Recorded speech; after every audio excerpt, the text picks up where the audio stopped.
بسم اللہ الرحمن الرحیم۔ معزز سامعین و ناظرین، ہم آج کا گفتگو اس حوالے سے کرتے ہیں کہ تاریخ اسلام میں جب ہم نظر دوڑاتے ہیں کہ فرقے کیسے بنتے ہیں، حالانکہ اللہ رب العزت نے قرآن میں وَلَا تَفَرَّقُوا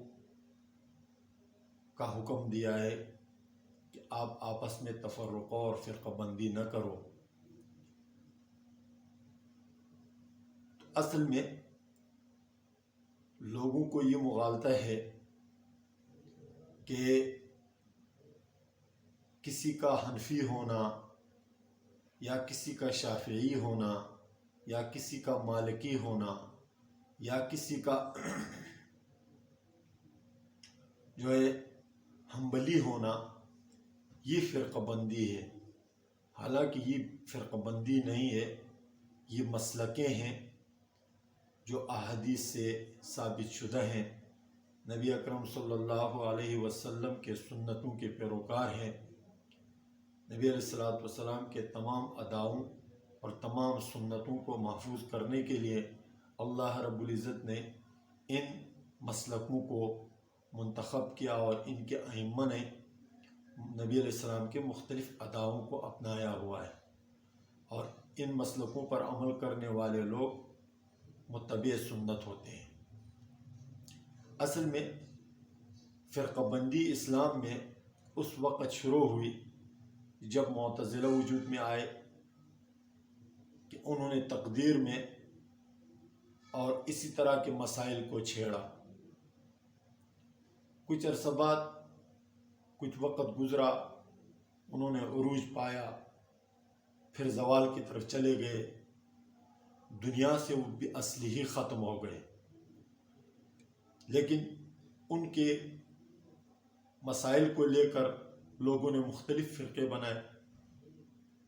خوارج کا فرقہ آیا، انہوں نے اپنے کچھ اختراعات کیے، کچھ بدعات کیے، کچھ مسائل میں جمہور امت سے اختلاف کیا، لیکن اصل بنیادی جو مسائل تھے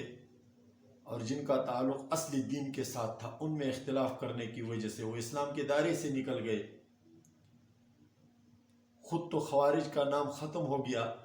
لیکن وہ دوسری صورت میں ڈھل گئے، اور ان کو عبداللہ ابن سبا نے شیعیت کا لباس اوڑھا دیا، تو انہوں نے شیعیت کا لباس اوڑھ کر عالم اسلام کے اندر ایک فرقہ بنایا،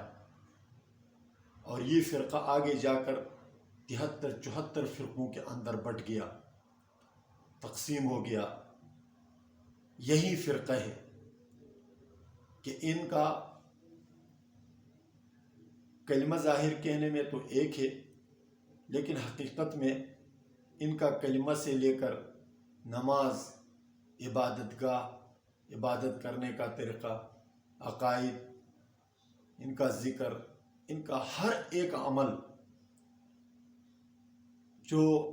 اس اسلام سے جدا ہے جو اسلام صحابہ نے نبی اکرم صلی اللہ علیہ وسلم سے نقل کیا، اس اسلام سے بالکل الگ انہوں نے ایک نام تو بھی اسلام نہیں رکھ سکے۔ ان کا نام شیعہ ہے ابتدا سے، تو ابتدا میں یہ حضرت علی رضی اللہ تعالیٰ عنہ کے ساتھیوں کا نام تھا، لیکن آہستہ آہستہ انہوں نے خوارج کا اور وہ عقیدے کا لباس اوڑھا، اور عبداللہ ابن سبا نے ان کو ایسے ڈھالا کہ یہ بالکل اسی طرح ہو گئے جس طرح کہ عیسائیت، اصل عیسائیت کو یہودیوں نے ٹکڑے کر کے تثلیث کا عقیدہ اس میں گاڑ دیا، اسی طرح یہ لوگ پنجتن پاک کا عقیدہ لے کر دنیا میں پھیلے، اور دنیا میں ان کے مختلف فرقے بنے اور آج تک چلے آ رہے ہیں۔ تو اسلام میں ابھی تک جو فرقہ بندی ہوئی وہ اسی طریقے سے پیدا ہوتی ہے، ابتدا میں وہ بہت اچھا نام لے کر، بہت اچھا کاز لے کر آگے بڑھتی ہے، اور سابقہ سارے چیزوں کو معطل سمجھتے ہیں یا ناکار سمجھتے ہیں، اپنے ایجادات کر لیتے ہیں۔ پھر اسی اسلام کے اندر جدید فرقے بھی ہیں جو مستشرقین کے پیدا کردہ ہے۔ کسی نے حدیث کا انکار کر کے فرقہ بنایا، کسی نے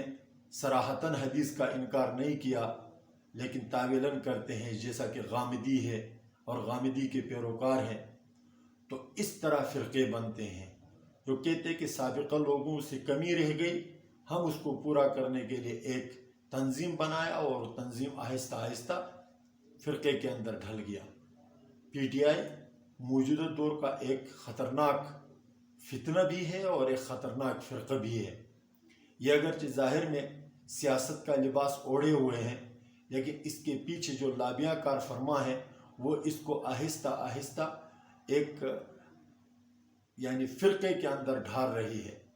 اور اسی کا مشاہدہ ہم کر رہے ہیں کہ انہوں نے بہت ہر فرقے سے، شیعوں سے، بریلویوں سے، دیوبندیوں سے، اہل حدیث سے مکمل ایک کھیپ علماء کی، جو پیسوں کے ذریعے سے اس پی ٹی آئی کے اندر شامل کر دیا ہے، اور وہ کوشش کر رہے ہیں کہ اس کو وہی شہ دیا جائے جو فیضی نے دین اکبری میں کردار ادا کیا تھا۔ یہی علماء اس عمران خان اور پی ٹی آئی کے لیے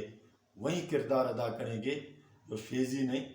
دین اکبری کے ایجاد میں کیا تھا۔ اللہ تعالی ہمیں سمجھ کر دین پر چلنے کی توفیق عنایت فرمائے۔ السلام علیکم ورحمۃ اللہ وبرکاتہ۔